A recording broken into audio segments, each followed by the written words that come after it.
Provérbios, capítulo de número 24, versículo 10. Amém? Um versículo apenas para nos basear. O tema desta mensagem hoje é transformando o fracasso em vitória. Amém?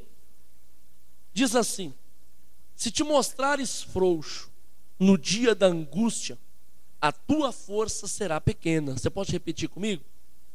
Se te mostrares frouxo no dia da angústia, a tua força... A última para gravar. Se te mostrares frouxo no dia da angústia, a tua força será pequena. Senhor, muito obrigado por esta palavra. Obrigado, Espírito Santo, por estar nos ensinando, por estar nos inspirando. Ilumina-nos, ó Pai, abre um caminho na nossa frente.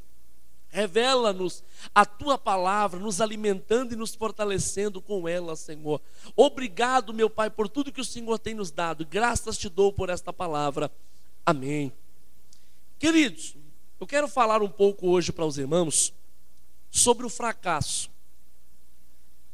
Muita gente tem o fracasso como um grande inimigo. Esta palavra fracasso, ela já dá assim uma certa ansiedade, ela já dá um certo desânimo em muita gente, um certo pavor em muita gente, porque ninguém quer fracassar. Ninguém quer começar um projeto e esse projeto dar errado. Ninguém quer tentar fazer alguma coisa e isso dar errado. Ninguém quer acreditar em alguma coisa e de repente ela ter que voltar atrás, ter que pedir perdão, ter que dizer que estava errado. Para muita gente isso é um monstro. Muita gente quer acertar na primeira, quer fazer tudo certo na primeira, quer acertar na primeira, quer que todo mundo aprove na primeira, e não dando certo, a pessoa não tem coragem, primeiro, de admitir que estava errado, e segundo, de tentar de novo. Sim ou não? Muita gente, quando fracassa, quando percebe que errou, quando fez alguma coisa que deu errado, primeira coisa assim, ele se fecha. Ao invés de se abrir e aceitar que errou, de aceitar que não, fala assim, não deu certo. Muita gente faz o quê? Se fecha. E depois de se fechar, o que ele faz? Ele não tenta de novo, ele trava. Por quê? Fala assim, não, por que eu vou tentar de novo se eu já tentei uma vez e deu errado? Né? O fracasso é um preço que nós pagamos, isso nós temos que entender. É um preço que nós pagamos para o progresso. Fracassar não significa que nós somos mais fracos que o outro, ou que nós somos menos inteligentes do que o outro. Você pode ter certeza de uma coisa: as pessoas que mais conquistaram, as pessoas que mais conseguiram chegar a grandes lugares, foram as que mais fracassaram na vida. É óbvio que se você disser assim, pastor, eu queria ser uma grande pessoa, eu queria conquistar grandes coisas e nunca errar, você ir da metade do planeta. Todo mundo queria começar uma empresa e essa empresa virar uma multinacional sem nunca ter dado uma quebradinha. Caramba, lógico que quer. Todo mundo queria começar uma ideia, todo mundo aprovar a ideia dele, abraçar a ideia dele, o negócio virar uma grande ideia. E ele ficar se gabando, dizendo, olha, eu tive uma ideia. E essa uma foi a top. Quem não quer isso? Fala para mim. Só que não é assim na vida. Nós somos seres humanos e nós somos pessoas passíveis a erro. E errar não significa que nós pegamos o caminho errado. Não, o erro significa que estamos aprendendo e que vamos melhorar da próxima. Só Deus nunca erra. Só Deus pega e faz na primeira. O ser humano, não. Quando você pega um camarada que saiu do nada, era pobre e hoje tem uma grande empresa, se você sentar para ouvir a história dele, você vai ouvir muitas histórias de fracasso e de erros. Só que esses fracassos e esses erros fizeram com que ele aprendesse. E hoje ele está onde está, por quê? Porque ele aprendeu a pegar todos os erros e reverter esses erros. E isto é o tema da mensagem: transformando o fracasso em vitória. Eu estava lendo uma ilustração da qual dizia que Deus havia dado para uma pessoa 2 caixinhas. A caixinha vermelha era a caixinha das tristezas. A caixinha azul era a caixinha das alegrias.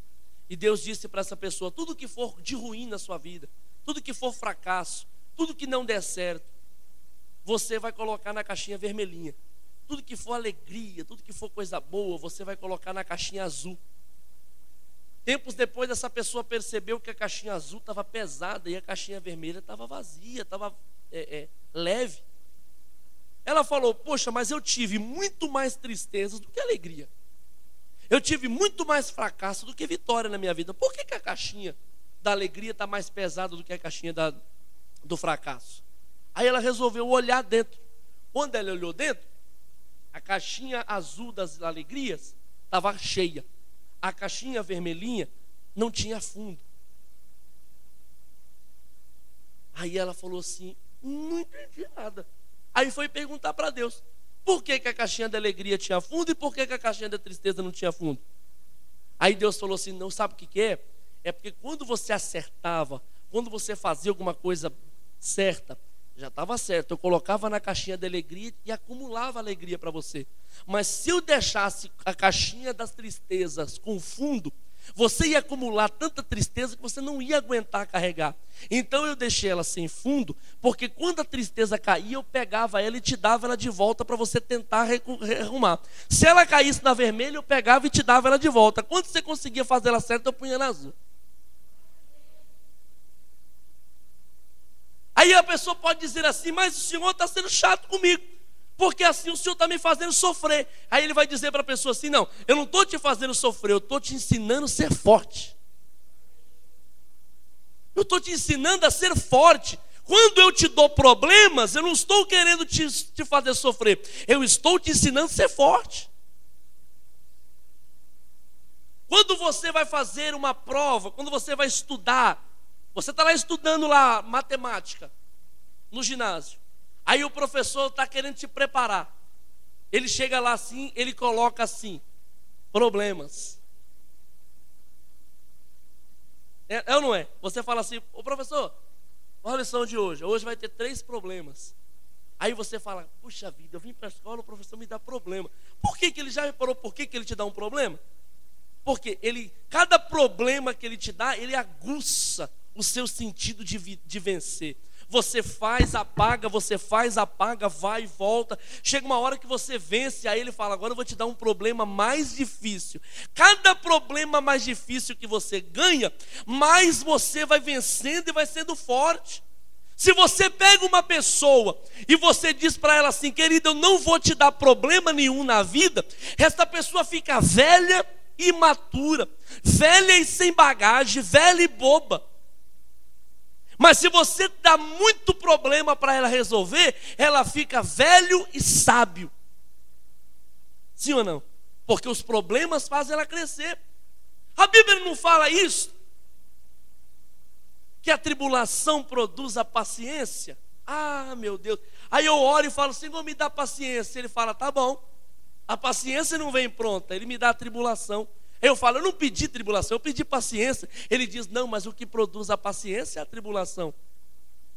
E uma outra vai gerando o quê? Uma gera paciência, a outra gera experiência.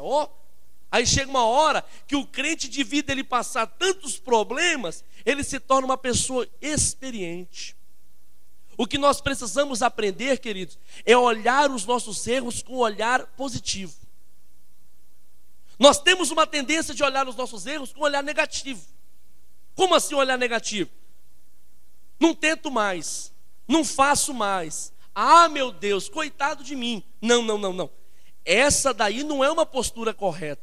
A postura correta para os nossos erros é o quê? Onde eu errei? Por que não deu certo? Né? É recalcular tudo. Aonde foi que deu erro? Eu estava vindo bem, aqui eu tropecei. Aonde foi que eu tropecei? Aí eu vou lá e falo, tá bom, é aqui? Então beleza, eu vou tentar de novo. Só que dessa vez eu vou prestar mais atenção aqui. Chega uma hora que você está vencendo e as pessoas olham para você e falam assim, gente, eu queria ser como fulano. Olha como fulano triunfa sobre o problema. Mas é porque você é menos inteligente que ele? Não, é porque ele viu o erro e tentou de novo. Você viu o erro, desanimou e parou. Você olhou o erro seu com um olhar negativo. Eu sempre disse isso aqui na igreja. Embora essa mensagem seja nova, eu já venho tendo isso para a minha vida há tempos. E eu sempre falo isso aqui. Não tenho medo de errar. Não tenho medo de tentar. Não tenho medo de dizer que não deu certo. Eu não tenho esse medo. Por quê? Porque senão eu vou ser uma pessoa tão engessada que eu vou ficar ali dizendo assim, não vou fazer porque não vai dar certo. Ah, não vou tentar porque não vai dar certo. Eu não vou lá porque não vai dar certo. Chega uma hora que eu estou velho e não tentei nada. Eu não tentei nada, eu não tenho nada. Por quê? Porque eu fiquei sempre com medo de errar. Oh, amado, se você ficar com medo de errar, você nunca vai dar um passo. Uma pessoa que tem medo de errar, ele não sai de casa de manhã. Ele não sai para trabalhar, ele não sai para estudar, porque ele começa a ficar neurótico. Ele fala, ai, mas pode acontecer um acidente. Ai, mas pode acontecer isso. Ai, mas pode acontecer aquilo. Fica lá, depressivo. Sim ou não? Mas quando a gente olha os nossos erros com um olhar positivo, a gente faz o quê? Aprende com eles. Precisamos ser fortes diante dos insucessos. Olha o que Salomão nos diz aonde nós lemos. Se te mostrares frouxo no dia da tua angústia, a tua força será pequena. Ele está dizendo o seguinte, ó, no dia que você fracassar, se você for frouxo, a tua força vai ser pequena, você vai ser derrotado. Querido, não tem nada mais dolorido do que nós assumirmos que erramos. Por quê? Porque quando o outro erra, quando a gente vai assumir o erro do outro, ou um erro coletivo, é fácil, mas bater no peito e dizer assim, eu errei, é dolorido pra caramba. Bater e falar assim, eu estava errado. Ô irmão, quantos não conseguem falar isso? Falar assim, mas você disse, eu disse, mas eu estava enganado. Eu vi que não era. E aí? Se a gente se tornar frouxo no dia da angústia, a gente vai ser vencido. Mas se durante a angústia nós nos agigantarmos, bater no peito e dizer eu errei, mas não tem problema, eu tento de novo, a nossa força vai ficar grande e o problema vai se tornar pequeno. Pedir um perdão não vai ser um problema. Assumir o erro não vai ser um problema. Tentar de novo não vai ser um problema. Por quê? Porque você aprendeu com o teu erro. Glória a Deus! John Maxwell disse, a diferença entre pessoas medianas e grandes empreendedores é a sua percepção da reação diante do fracasso. Entendeu isso aqui? Ele disse que a diferença entre o grande e o pequeno é a forma que ele reage na hora do fracasso. Isso torna alguém grande. Alguém grande ou pequeno não é, porque quando você fala assim, pastor, tem muita gente que é grande porque já nasceu num berço de ouro. Aí você se engana, porque quem nasce no berço de ouro normalmente fala o que o pai conseguiu. Sim ou não? Quando uma pessoa ela assume uma empresa, e ela é aquele menininho ali que tinha de tudo, que nunca fracassou na vida, que o papai dava de tudo, né? Aquele menininho, aquele playboy, quando o pai diz assim, ô filho, eu estou velho e assumo a empresa cai. Porque a bagagem de erros que o pai teve, o filho não tem. Então o que faz uma pessoa ser grande não é ele nascer num berço de ouro. O que faz ele ser grande ou pequeno é a reação que ele tem diante do problema. Ou seja, de maneira com que você reagir na hora do fracasso, eu vou dizer se você vai ser pequeno ou se você vai ser grande. É mais ou menos isso. É como se você chegasse num consultório de alguém e dissesse assim, doutor, eu vou ser uma pessoa de sucesso? Aí ele diz para você assim, eu vou esperar você fracassar. No dia que você fracassar legal mesmo, você vem aqui que eu vou dizer se você vai ser grande ou pequeno. Aí você fala, como assim, doutor? Ele está querendo ver como você vai reagir. Se você chegar lá com a cara inchada assim, de tanto chorar, e falar assim: doutor, ai, não deu certo, mas eu vou tentar de novo. Ele vai olhar para você assim, ele vai falar assim: você é um vencedor. Sabe aquela pessoa que está com raiva de ter errado assim? Ai, não aceito. Aí ele vai falar assim: meu, esse cara aqui, ele tem um espírito vencedor, ele não está admitindo um fracasso. Agora, se você chegar lá com aquela cara assim, tipo: você é louco, velho, é difícil demais, meu, não dá não, você é louco. Ele vai falar assim: meu, você é um perdedor, cara, você é um perdedor, está desistindo na primeira, está com vergonhinha de admitir na primeira. Você vai ser um empregado para sempre, você vai ser alguém pequenininho para sempre. Agora, se você é uma pessoa que chega lá e diz assim: não aceito, sou revoltado contra isso aqui, eu tenho que ser melhor, eu tenho que conseguir, a pessoa vai falar assim: meu, esse aqui vai chegar longe. Quem é você diante dos teus fracassos? E isto aqui, embora eu esteja pregando hoje num culto de vida financeira, você pode colocar isso aqui para todas as áreas da tua vida, principalmente a espiritual. Quando você tenta ser um crente santo, um crente firme, um crente forte, e aí você percebe que não conseguiu, como você vai reagir? Você vai abandonar a fé? Ou você vai dizer assim: não, eu errei, eu caí, eu fracassei, mas eu não abandono, eu vou melhorar? Como você reage? Não é só na vida social, é principalmente você com você mesmo no seu dia a dia.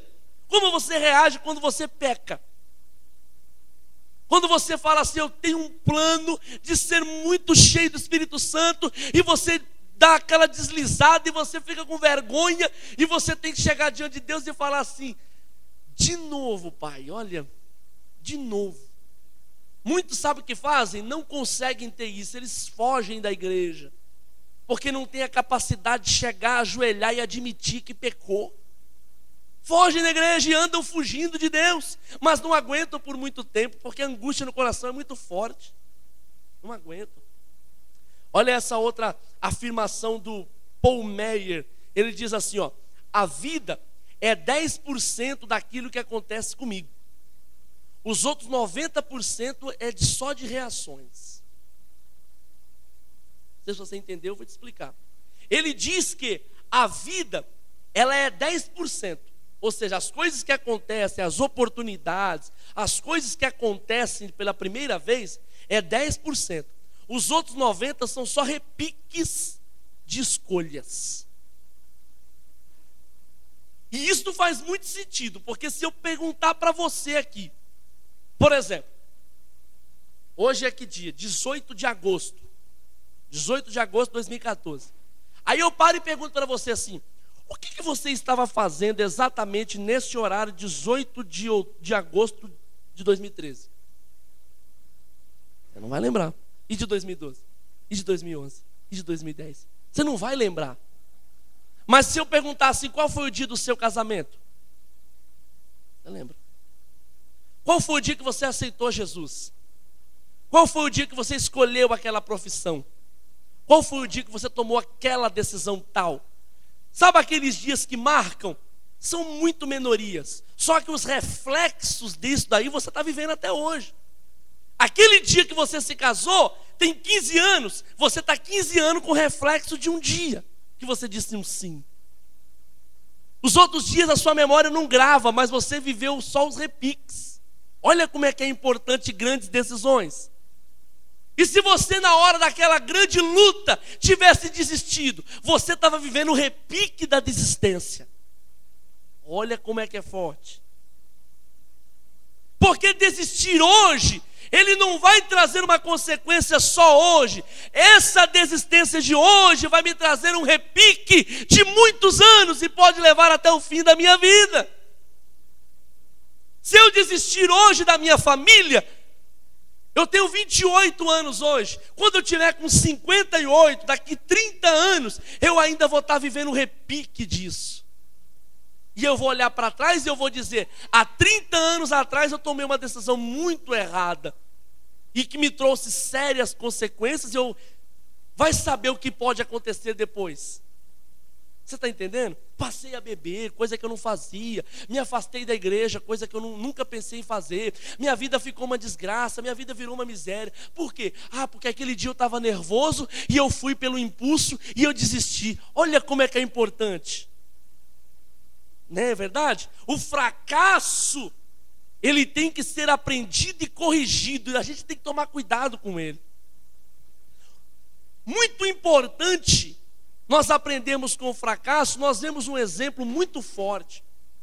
Quando Josué estava liderando o povo de Israel, e eles estavam numa luta ali para poder ir alargando as fronteiras e conquistando territórios em volta, eles foram e derrotaram a cidade de Jericó.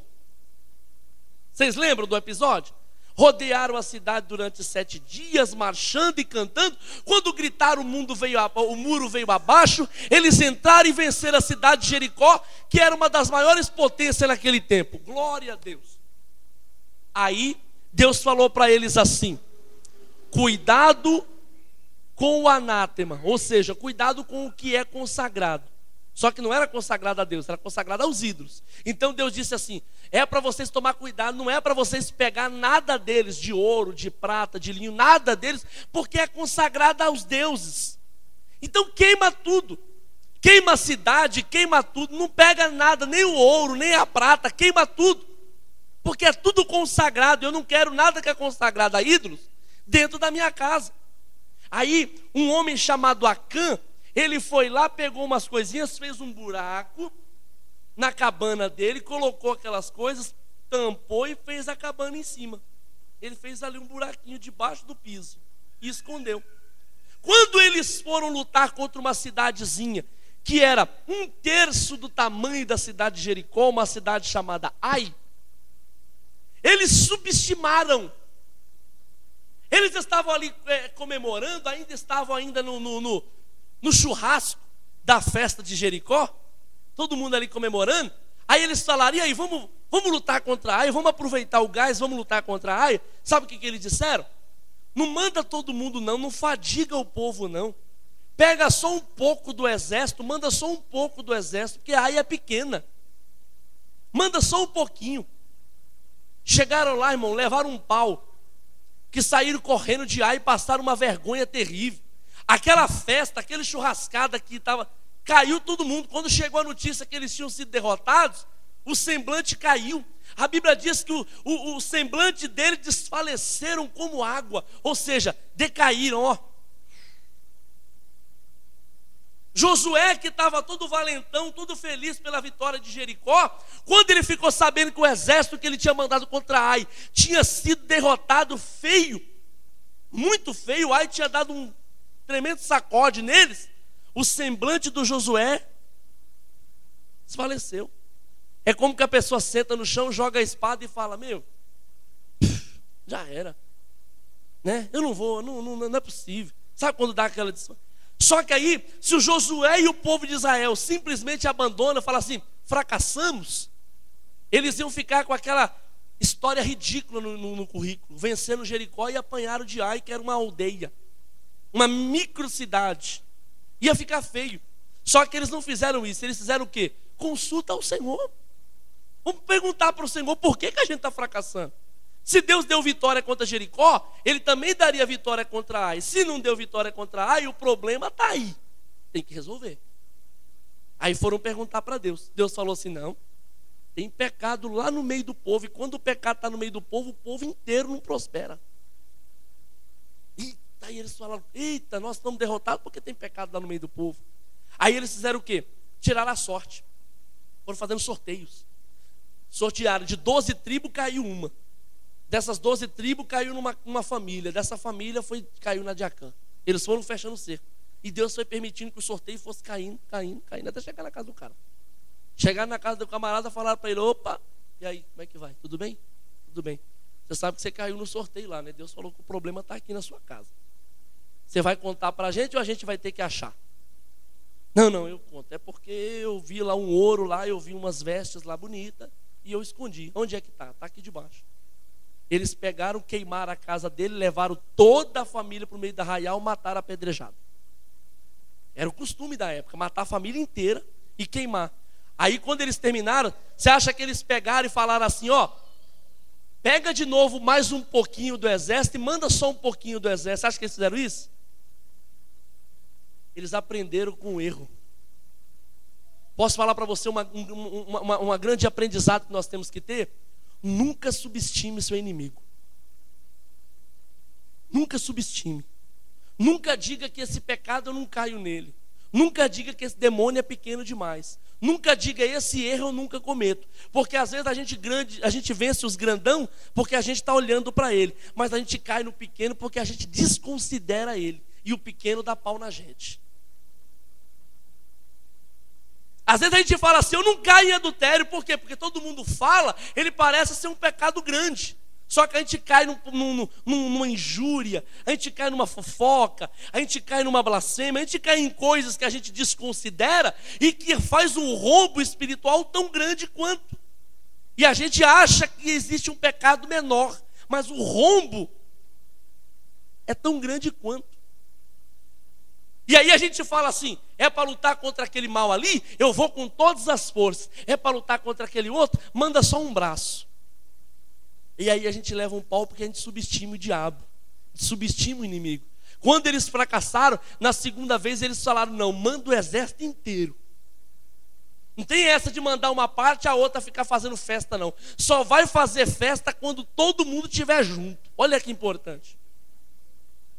Não tem essa de um tá guerreando, o outro tá comendo churrasco. O que é isso? Se um tá lutando, o outro tem que estar no mínimo orando por ele. Não vai comer ninguém aqui. Agora, na hora que for vencer, aí sim, se um vai comemorar, comemora todo mundo junto, porque a vitória de um é a vitória de todos. Aprenderam com o erro ou não aprenderam? Olha como é que foi diferente. Você sabe quantos tempos eles gastaram para destruir Ai? Um dia. Chegaram lá e engoliram Ai, cercaram Ai.